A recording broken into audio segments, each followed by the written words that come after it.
the ship that on Sunday, June 1st, will attempt to again sail towards Gaza and to try to break the siege and open up a humanitarian corridor by delivering aid like food and medical supplies. The last time we attempted this, about a month ago, the boat Conscience that we were about to board, just a couple of hours before we were planning to board and set sail, it got bombed twice, and all evidence suggests that it was Israel who did it. Oh my god. So now we are here in Catania, outside of Sicily, to try to continue our mission to try again. Because currently we are watching a systematic starvation of 2 million people, a live stream genocide, and the world's silence is deadly. That is why we have to keep trying everything we can, even if the odds are against us, to try to protest and do everything we can to stand against Israel's atrocities and war crimes, and to support and stand in solidarity with the people of Palestine. So keep your eyes on deck, continue flooding the streets, organize, boycott, and do everything in your power to stand for Palestine. Greta Thunberg is now the embodiment of every single protest. Welcome back to Unauthorized Opinions, UOPod.com. Thank you, YouTube, Rumble, and X viewers, Spotify, and Apple podcast listeners. How is it that one person has just protested for every single thing on one side? When you see Greta Thunberg, who had one of the worst coordinated efforts for climate change, one of the worst tactics ever, which was she continues her terrible tactics. Greta Thunberg is telling us that she's just trying to be on a boat full of humanitarian aid, and that she's not being allowed into a war zone on her boat. And this is outrageous. And Greta Thunberg is just, if you have a movement, you don't want her attached to it. So no matter how you feel about this war, you don't want Greta Thunberg in support of your side. Greta Thunberg was approached by a PR person to get her walk out of school for climate change thing. Greta Thunberg has parent activists. Greta Thunberg was put in front of the UN to complain to countries that pollute less than many other countries. She only ever takes the side that Isn't it weird that one person only ever takes the side of the liberal media? I mean, this is just, it's a bad look. So if you have a righteous cause and you believe something to be true and worth fighting for, having Greta Thunberg come out and speak for you is not a good idea. She doesn't have the greatest track record for success. Climate change, she's moved on from that. Remember when she was saying we need to march in the streets and prevent people from going to work and disrupt and make things uncomfortable? She didn't do good at that one. She became a stop oil protester. I think oil has not been stopped personally. So if you have her on your ship, or she's about to go on your ship, and that ship gets bombed, people are going to start turning their heads and saying, hey, maybe Greta's the bad luck charm here. Maybe that was a warning sign from whichever god we're referring to in this instance. So now let's go back to Italy and try to do it again. And Greta, we're going to need you to sit this one out. You know, people had a lot more sympathy for this girl when she was like 16 or 17 or whatever, and she seemed just like a bit of a Down syndrome adjacent activist, and we're like, that's nice. Let's support her in her endeavor. But now that she is a full-fledged, 24-year-old or something, and we're seeing that she didn't grow out of this. She didn't grow out of her blindless activism phase. She didn't grow out of her seemingly having something wrong with her phase that her parents by the way, wrote a book about. And then Michael Knowles pointed out that she has some sort of mental illnesses, and then he was criticized for that. Her parents wrote a book about their child having mental illnesses and activism, and then they threw their child with a mental illness into activism, and that young girl thought that she was doing such a great job, even though she's failed every step of the way. Now somehow she's convincing people to be able to get on boats and enter war zones. If we recall, Greta Thunberg once tried to call out a German train company. She posted a picture of herself on the floor of a train and said they wouldn't honor her ticket. And then the German train company came out and said, you're actually lying. Greta Thunberg has a terrible track record.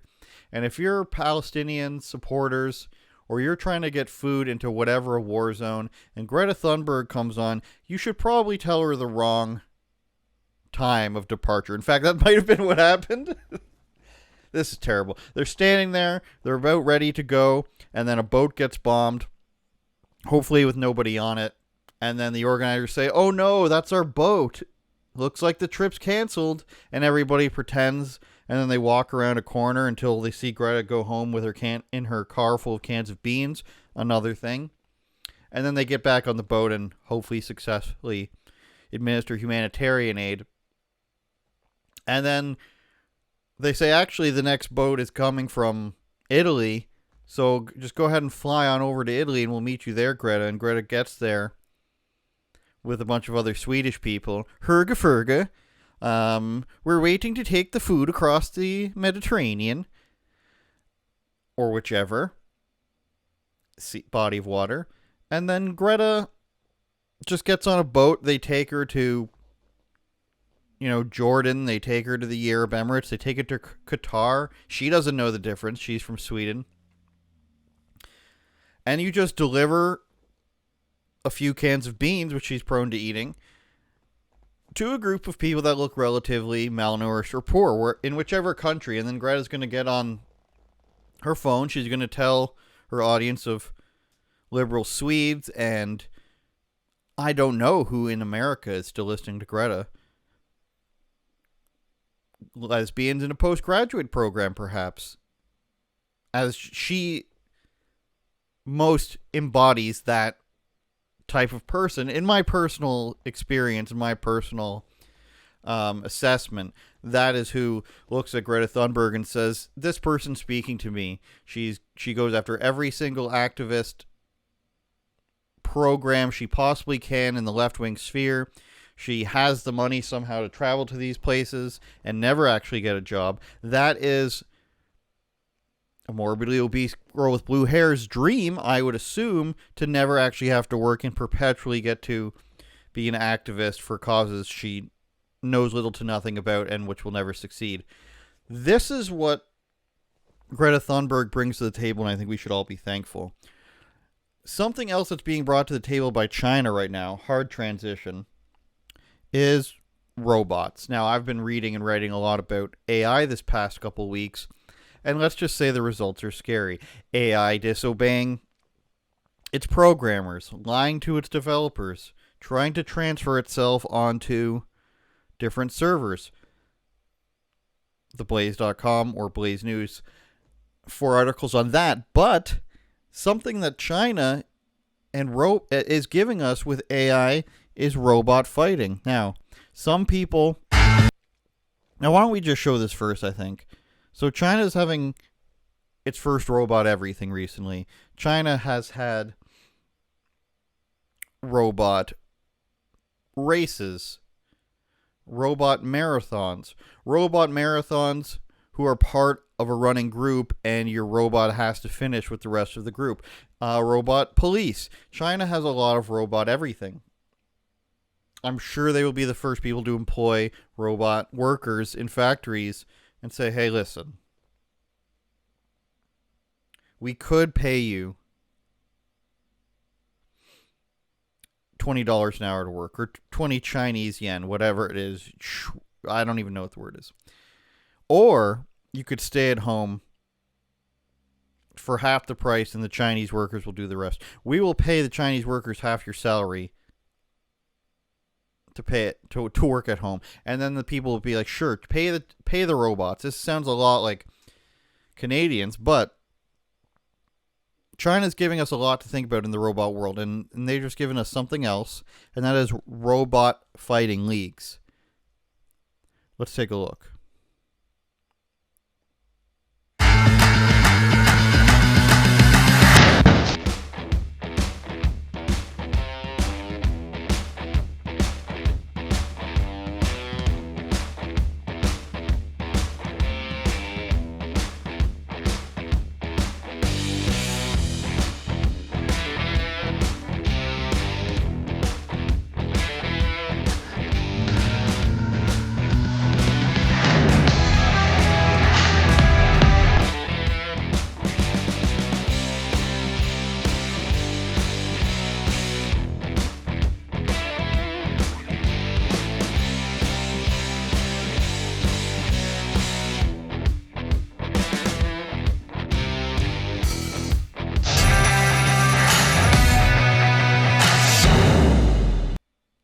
Wonderful stuff there. Wonderful stuff. Obviously, the robots aren't hitting with a lot of force. They have these roundhouse kicks, and it's not doing anything. And it seems to be that they've got the programming aspects down. And what they don't have is the force behind the actual striking. And if they do that, they're going to be, extremely dangerous. Maybe that's the point. They don't want them to appear extremely dangerous so that people will welcome it into their lives. What I want to know is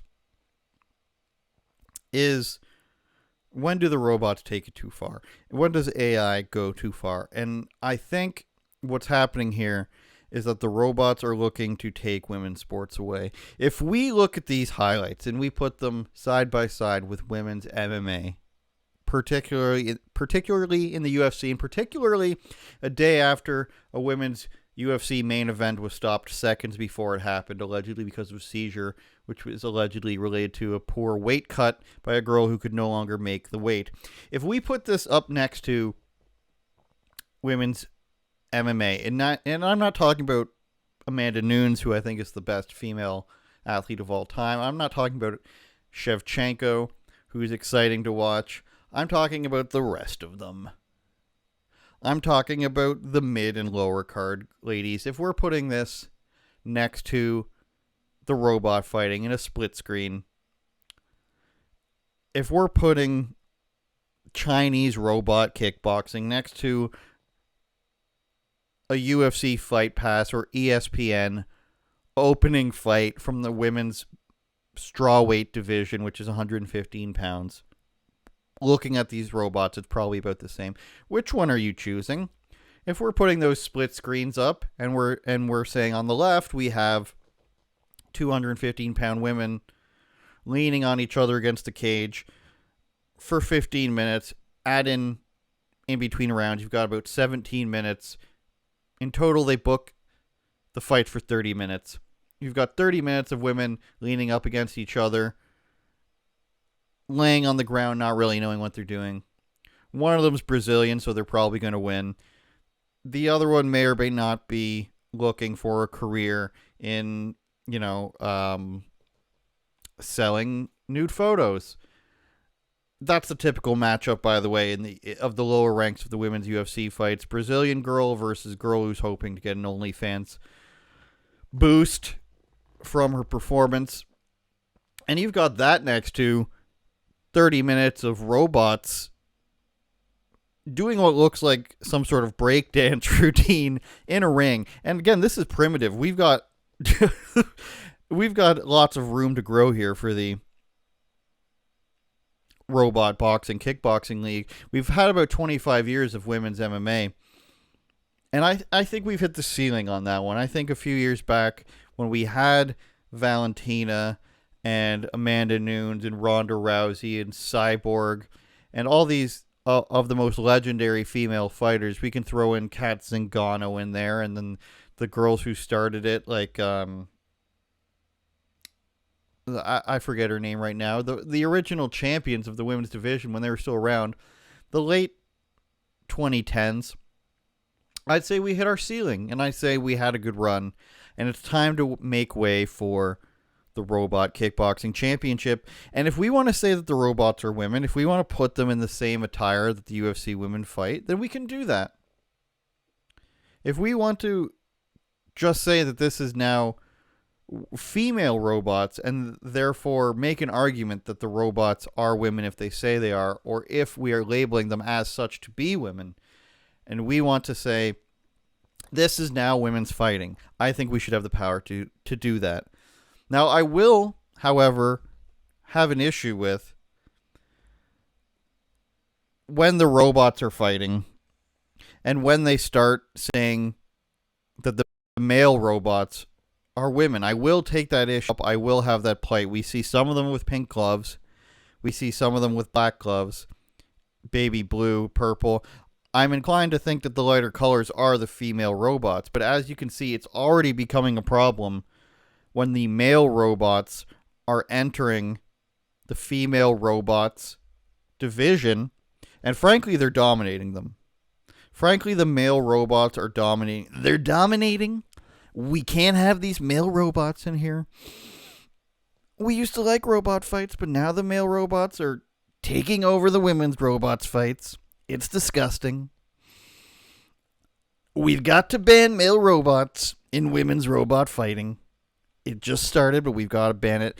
These male robots are entering these female robots sports, claiming to be female robots. These male robots clearly have penises. They're entering the space,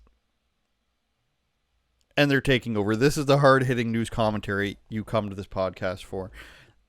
We've got to put a stop to it. It's already happening. But if, in all seriousness, I think that there is, and I know I say all seriousness, but I think there is a divide. If you say women's MMA, and we're talking about take the money that they make, take the support system around them, and the money that it provides to people to have a living out of the women's MMA, and you put the robot MMA boxing next, or kickboxing or UFC, wait till they can grapple people.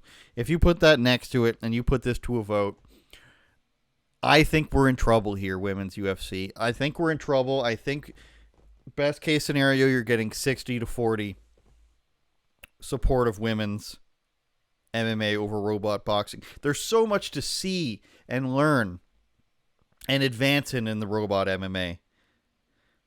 But if we just start down the road of, all right, there's going to be 3 women's fights on this card, we're placing one with a robot fight, I think we're in trouble. I think we've got to stop it before it starts. And if we hope to keep the robot women's MMA from taking over the real women's MMA, we're going to have to call them as we see them, and that is male robots taking over women's sports. I'm just seeing it that way. You can't be mad at me for that. And I think what this episode's doing is we're gradually going from the more ridiculous to the less ridiculous. So I encourage you to stick around if you want to get to actual news. Because the next one's good. The next one's a conspiracy theory, not just one I just made up. But the next one is a conspiracy theory about Mountain Dew. And I don't know if you've heard this. I just heard of this recently. I haven't fully watched it. But what they're saying about Mountain Dew is that it has the predictable nature in that its flavors predict world events or tragic events, natural disasters, things of that nature. Now they're saying that they're labeling the flavors and the names that they use for these flavors of Mountain Dew later become natural disasters, I believe. Let's take a look at this and let's see what they're talking about.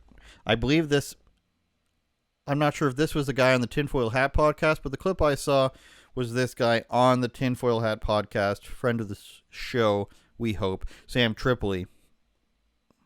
I guess you want to call it a theory, but it lines up with everything. So even with Mountain Dew, every time, and that's the thing, not every. What happened? Why are we starting and stopping with the music? This is an interesting effect. Every flavor correlates with every event, but it seems to be like every time they make a big push with a certain flavor, it correlates with a certain event. So they had a flavor back in 2000. So already we've gotten to not every time. I'm just going to put that out there where we say not every time. So maybe Code Red didn't have something. Maybe he's about to prove me wrong. I don't know. What's the blue one? They came out with 3 all at once back in the day. Blue, red, and something else. Mountain Dew Piss is another one. 2001 called Code Red. 3 months later, 9/11 happens. That's a Code Red. Maui Burst. That's a flavor. 3 months later, guess what's happens? Fires in Maui. Fires in Maui. Francis Scott Key Bridge. Okay? Why did they have a flavor that released last year called Star Spangled Splash? Now, who wrote the Star Spangled Banner? Francis Scott Key. So every time something happens... But here's a problem I have with that. Or should we let it finish? These flavors that they push out, and sometimes they're new flavors, or they re-release them. They even had a flavor called Pitch Black, and I told people to watch for it. Then the IT thing Everything shut down. That shut down. One big blackout. Yep. So that's a little bit misleading there. First of all, he went from 3 months later in a couple to about a year later. So how long in advance does Mountain Dew know about these tragedies? And then the Pitch Black thing there, it wasn't a total blackout. That was, I believe it was Cloudflare that went down, and then it was airport operating systems. It wasn't a complete internet blackout. I was using the internet when that happened. So you can't say that it was just a blackout. It's a convenient thing to do. Now there's another thing that I should point out here. I'm going to type in Mountain Dew conspiracy, or just Mountain Dew.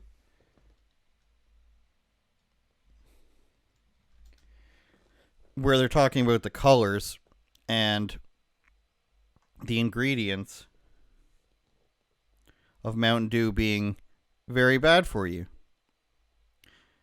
And I'm also seeing, I'll show you a couple other things I see here about how Mountain Dew has had other flavors. But we're just going to quickly look this up for you. Audio listeners, take a minute to decide to think about the last time you actually drank a Mountain Dew, because that might be key to your understanding. Let's see. This is about Mountain Dew being illegal in Europe, or at least one of the ingredients.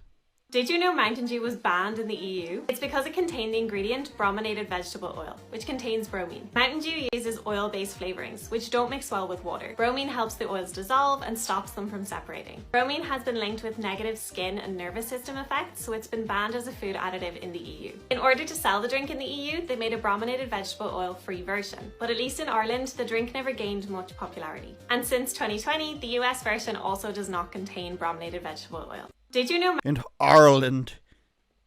Oh, and Ireland. Mountain Dew Red, 1988 to 1989, a deep red fruit punch flavored soda test marketed and sold exclusively in Alabama. Do it country cool. So I'd like to know, was there a big murder massacre in Alabama after that? I don't know.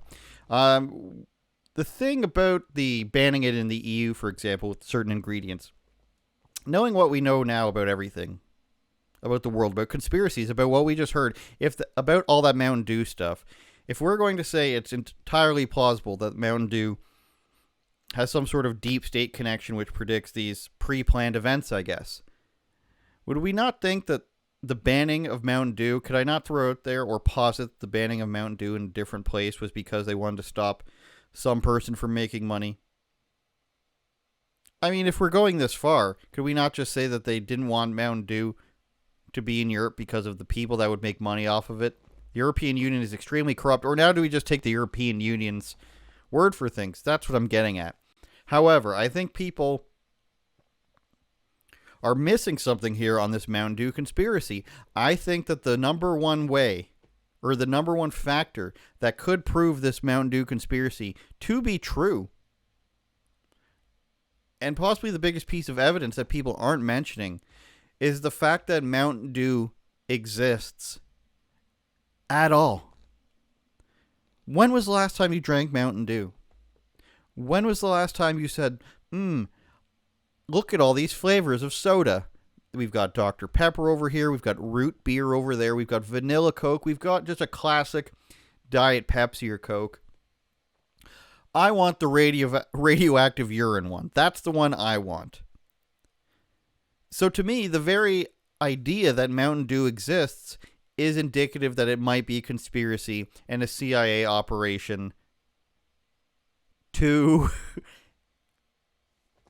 push out theories or push out this advanced warning that they say is a very big thing in the secret societies, where they put it right in your face as a form of mockery, and then the people on the other side say their arrogance will be their downfall. The very idea that Mountain Dew exists is an anomaly. They have put out a soda since, like, what is it, from the 30s? When did Mountain Dew come out?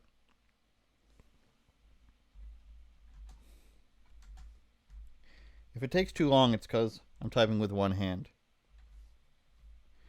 But I believe it was originally supposed to be some sort of Mountain Dew. I put Mountain release. That's probably going to put up some disturbing results. 1948. Invented in Tennessee. Beverage bottlers Barney and Allie Hartman. So in the 40s, which I assume that the first Mountain Dew was released to predict World War II, which would have already happened, been underway, or the downfall of the Nazi regime, let's say. The very existence of Mountain Dew is an anomaly, perplexing, and indicative of a conspiracy theory. You've made a soda and continue to push it out, a soda that has so little repeat customers that it boggles the mind. The last time I worked at an office, we had I think it was a 6-pack of Mountain Dew, regular Mountain Dew, 710 milliliter bottles in our fridge. Somebody bought it for some reason. Those bottles stayed there for at least a year. Nobody's going into a fridge seeing available drinks, whether it's coffee, water, milk, other sodas, juice, and picking the Mountain Dew. It is an endeavor. Drinking a can of it, nonetheless, a large bottle, is an endeavor that nobody wants to take on. No adult is like, I'm looking forward to drinking this bottle of Mountain Dew. The only people Mountain Dew is desired by is a 14-year-old playing video games and a morbidly obese person who is addicted to 2-liter bottles of Mountain Dew and drinking them 5 times a day in hopes of getting a TLC show. Even when I was a kid and I thought Mountain Dew was all right, I still didn't drink it very often. It was not anyone I know soda of choice. Pop de prefer.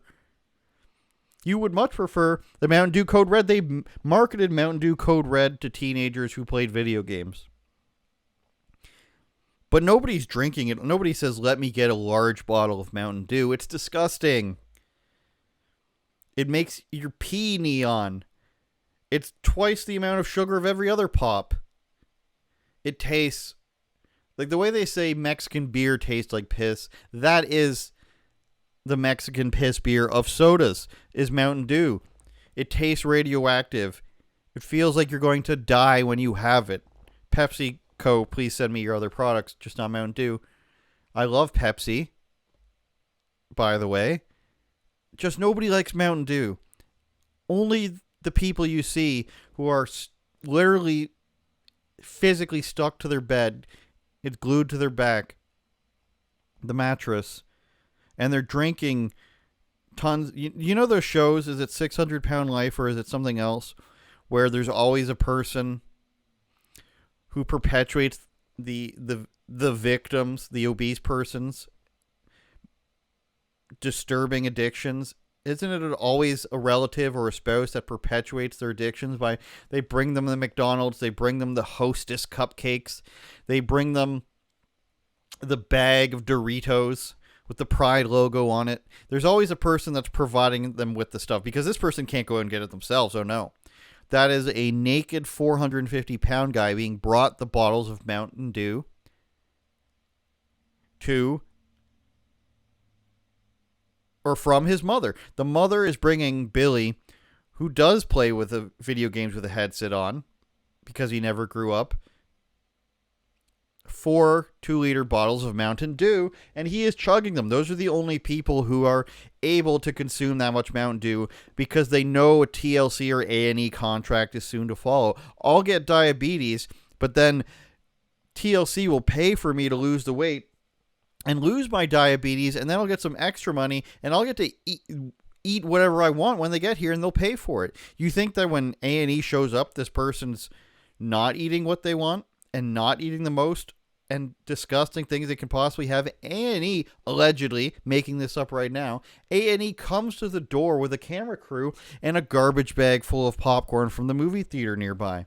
They go to the movie theater, they say, let's clear all this out, we'll take all your synthetic butter, dump it into this garbage bag, we'll take all the Mountain Dews out of the fridge, all the candy bars in the front. They bring this in a series of luggage they got at the thrift store, and Glad garbage bags, the one with the tie at the top, so you can seal in the popcorn freshness, and they dump it on this obese person on their bed who's already in their own filth, already uses bedpans, and their mother brings them the bedpan and cleans it, a la Cartman from South Park. They dump it on them, and they say, eat this for the cameras so everybody at home can feel better about how disgusting you are and feel better about their own disgust. They don't come in with celery and V8 and say, let's start on the good stuff right away. As soon as we get here, we want to help you. They come and they say, let us see you at your most disgusting. Gain an extra 30 pounds for us to get you to lose. You'll have more screen time that way. You'll be a bigger hero if you lose 464 pounds instead of 428 pounds. So they must bring them, allegedly again, Your Honor, hearsay, conjecture, they must bring them all this food to eat free of charge. 6 McDoubles, if you will, 6 McRibs, a fillet of fish to balance it out, to say on camera, look at the disgusting stuff he eats. And that's what Mountain Dew is.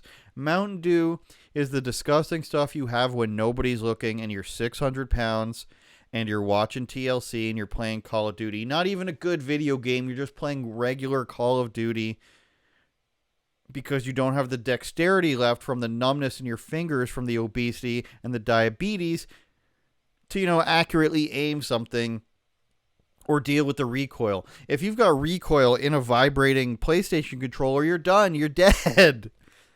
You can't handle that. Your bones are hanging on. They're lifting 200-pound arms every day. They're ready to shatter. If we add a vibrating function into a controller, you're done. You're paralyzed. This isn't going to work. So these morbidly obese people play Call of Duty. They have the headset on. They're calling 8-year-olds pussies. Their mom's bringing them the McDonald's and the Mountain Dew. They're chugging it. And they're emailing videos of themselves shirtless or naked in bed to TLC and A&E every day. This is the life of a Mountain Dew consumer. Every soda that is weird has a profile attached to it. You know the person who drinks Orange Crush or High C? What's the carbonated one like that? Orange Crush, an orange soda, somehow is drank predominantly by ginger children. I don't know why it works that way. It is a ginger kid who can't stop eating pizza and he wants a bottle of Orange Crush on the side. That's just how it works. Ginger kid eating pizza gets Orange Crush. Morbidly obese kid or adult playing Call of Duty gets Mountain Dew. Bland, boring person you don't really like takes the ginger ale. That's just how it works. It's not up to me, people. It's Pride Month. It's Pride Month. We mentioned video games. It's a little bit lessened this year, but I just wanted to do a little time capsule here of what it's like now versus then, because back when Mountain Dew Code Red came out, you didn't have this stuff. You didn't have Halo saying We celebrate love, diversity, and freedom to be yourself. You have this freedom. I don't understand.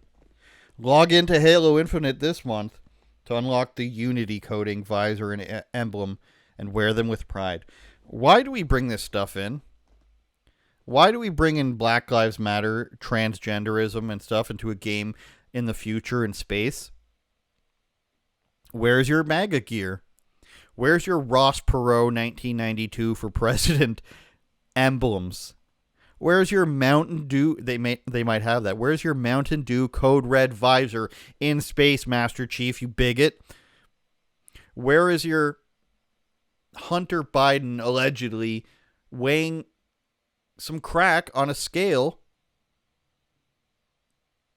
visor in Halo? Why don't we have all these other political things? Why can't I have an episode of The View playing in the corner on Halo if we're going to go this far? Disabling comments, of course, because we're afraid. We're afraid of the bigotry.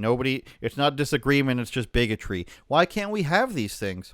Why can't we have Steven Seagal and Vladimir Putin on our goddamn Halo outfits? Now, I want to show you what it used to be like. This is what Halo used to be like. Halo 2 is probably, like 2002 or 2004? The Halo 2 Slurpee. Check out improved intense Mountain Dew Slurpee drink. Visit Slurpee.com for a collector cup to enter for a chance to win a trip to Bungie Studios or one of thousands of Halo 2 prizes. Callback. That's a callback we're calling it. Mountain Dew Halo 2. Have you ever been to Slurpee.com? Has anyone ever been to Slurpee.com? Does that still exist?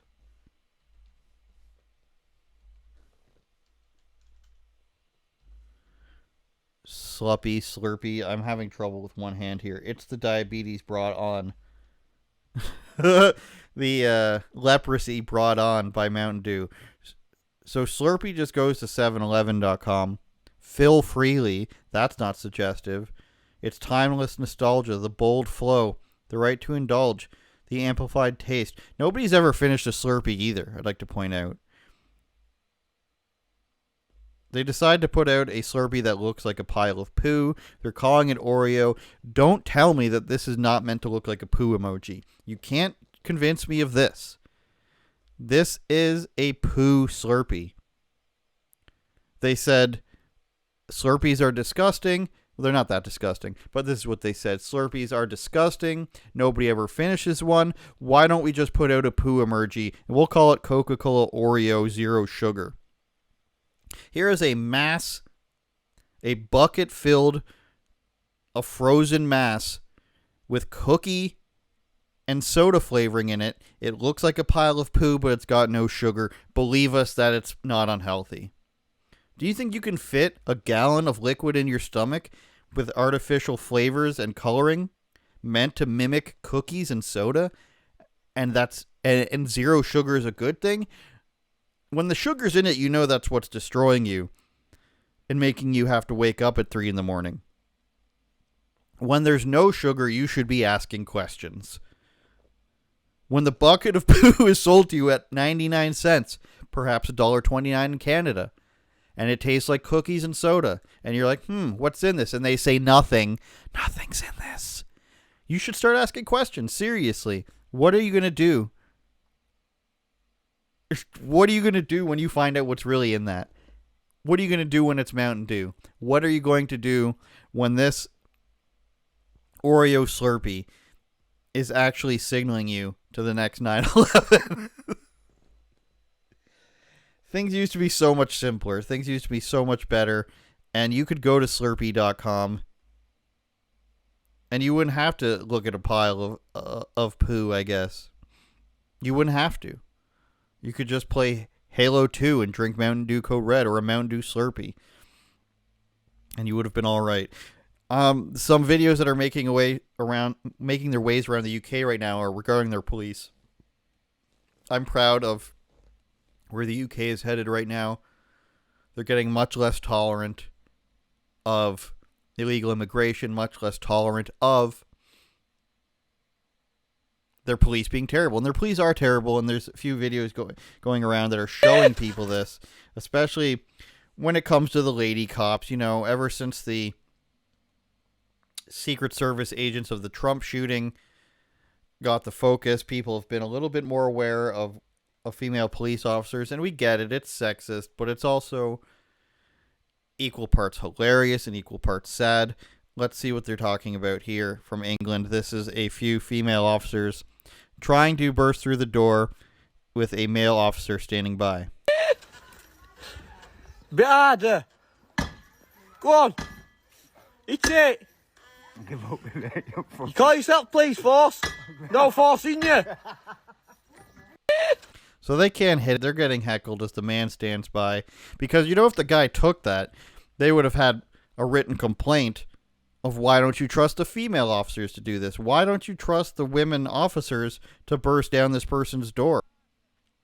We've got 1, 2, 3. And we're going to move it now. We're going to 4, 5. And we miss it.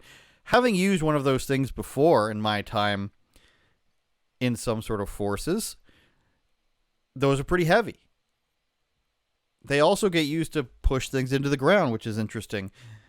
Right now you've got what looks to be a 110-pound woman and a 150-pound woman attempting to bash through this door on this tiny 200-year-old English house, and we can't do it. There's some more English stuff. This is from March of earlier this year. It says, police in Britain are blowing off some steam after a long day of arresting people for social media posts and turning a blind eye to grooming gangs. That's a little bit incendiary, but let's see what they're up to.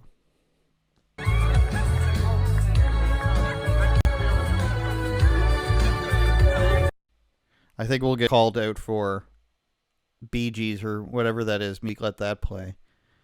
This, for the audio listeners, we've got about a dozen UK police at Pride Festival. One of them was grinding on a man at this festival. We've got men dressed as dogs walking around. But this is a guy with an open vest grinding with an English police officer. They're in uniform.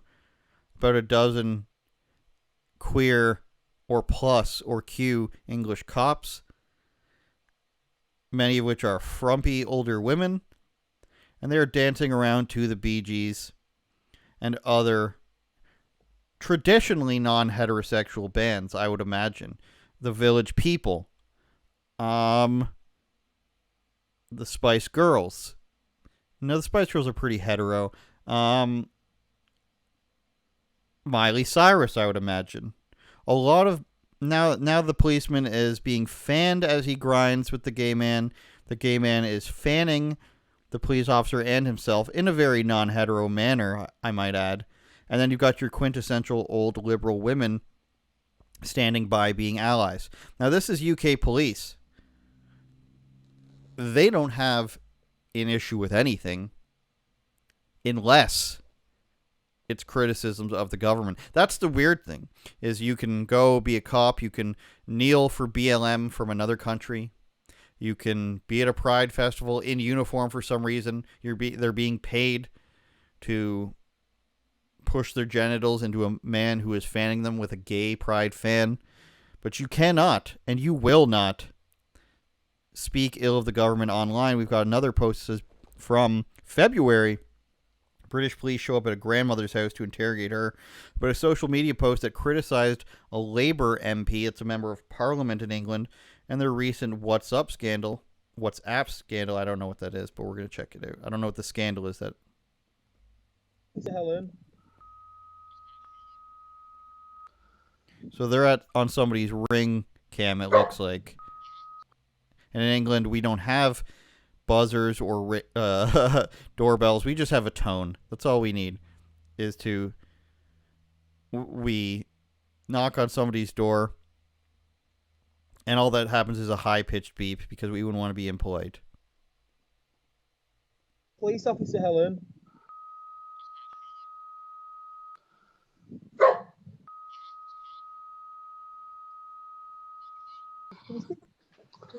Can I speak to you, he says.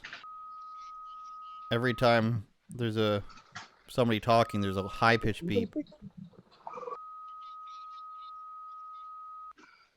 Okay. Okay. We'll give you a call on your phone, okay? I'm not going to stand out here if you're not going to speak to me. I'm a police officer. So they just want to talk about your social media posts, and there should be nothing wrong with that. If a police officer wants to come to your house and say, Helen, you made a post on Facebook about a communist, and you didn't say that they were wonderful, and you didn't go to your local pride. That's what's coming next in England, by the way, if they don't put a stop to all this. And I get it. Every country has their problems. Canada is, on the fast track to becoming India, the United States. The debt is crazy out of control. But we're getting close in England to being, you didn't participate in this. Why haven't you? Right now, it's you've had a problem with something. You haven't expressed anything but good. You've said negative things about something. You're not allowed to say something negative. That could be considered quite mean. But I think it's coming where it's why weren't you at the Pride Parade? Why didn't you say stand up to racism? Why didn't you say free Palestine on your timeline? And that's what it's going to get to. Something we can end on here is another thing that China is bringing us other than robots is a raid, an ICE raid, Immigration and Customs Enforcement, on a Chinese underground nightclub. And you're going to see 36 Chinese people and Taiwanese people, a lot of them young, were arrested at an underground nightclub. People are illegally immigrating to the United States to go to nightclubs. Imagine when you were 19 or 21, whenever the age of drinking was in your jurisdiction, and you travel to another country just to go out. That's pretty weird.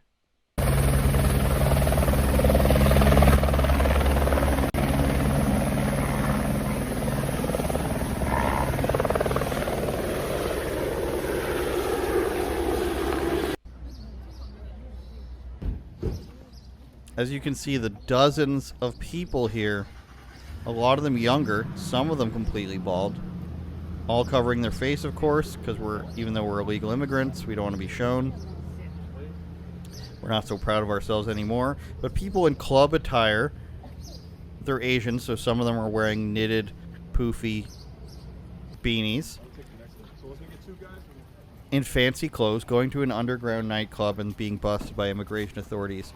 This is weird.